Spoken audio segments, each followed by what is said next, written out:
میرے پیارے اللہ، لوگ عموماً اپنے عزیزوں کو خط لکھتے ہیں۔ میں آج ایک خط آپ کے نام لکھنا چاہوں گی۔ ہو سکتا ہے کہ کہیں پر کسی کو ایسا ہی خط پڑھنے کی کتنی ضرورت ہو۔ شاید شاید یہ خط کسی کے احساسات اور جذبات کو الفاظ دے سکے۔ الحمدللہ ان تمام لاتعداد اور انگنت نعمتوں کے لیے جو آپ نے ہم جیسے خطا کاروں کو بنا مانگے ہی عطا کر دی۔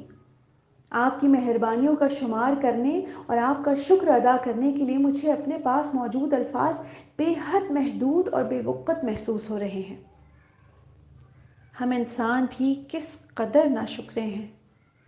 ہم سبھی کو زندگی میں کبھی نہ کبھی، کہیں نہ کہیں غموں، پریشانیوں اور تکالیف کا سامنا کرنا پڑتا ہے، لیکن ہم بیشتر ایسے موقعوں پر اس بات کا ادراک نہیں کرتے کہ یہ دراصل آپ کی طرف سے ایک اشارہ ہے، ایک موقع ہے، ایک بلاوا ہے۔ یہ سب کسی ایسے شخص کے لیے سمجھنا شاید اتنا آسان نہ ہو جس نے کوئی تازہ صدمہ برداشت کیا ہو، کسی اپنے کو کھو دینے کا دکھ اٹھایا ہو، یا اپنی انتہائی محدود ذرائع کے ساتھ زندگی کا مقابلہ کر رہا ہو۔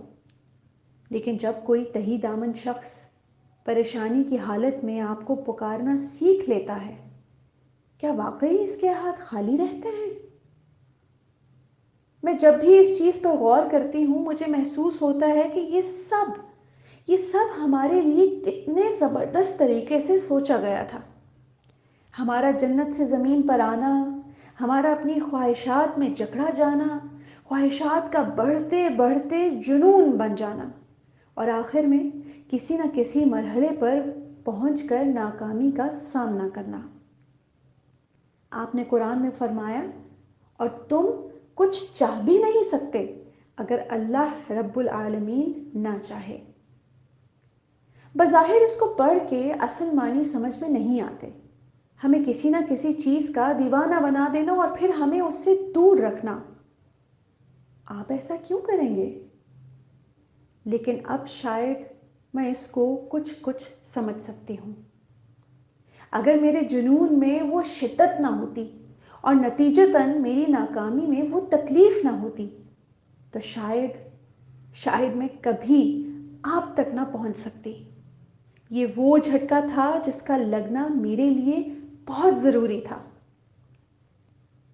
آپ الغنی ہیں اور آپ کو کوئی بھی فرق نہ پڑے میں آپ تک پہنچوں یا نہ پہنچوں، لیکن آپ وہ ہیں جو مجھ سے سب سے زیادہ محبت کرتے ہیں اور میری واپسی کا انتظار کرتے ہیں۔ اس لیے آپ مجھے وقتاً فوقتاً بلاوا بھیجتے ہیں، کبھی مجھے نعمتوں سے نواز کر، کبھی میری کوئی خواہش پوری کر کے، کبھی کسی دکھ اور تکلیف میں مبتلا کر کے۔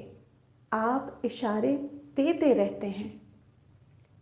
کسی نے مجھ سے پوچھا کہ اگر ایسا ہو کہ تمہیں وہ چیز مل جائے جس کی تمہیں زندگی میں سب سے زیادہ خواہش رہی ہے، مجھے نہیں یاد کہ میں نے اس وقت کیا جواب دیا،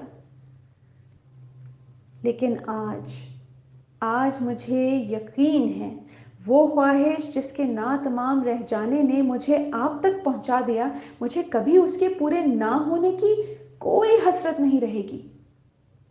جو تکلیف مجھے میرے رب تک لے جائے، میں اس تکلیف کو تکلیف تسلیم نہیں کر سکتی۔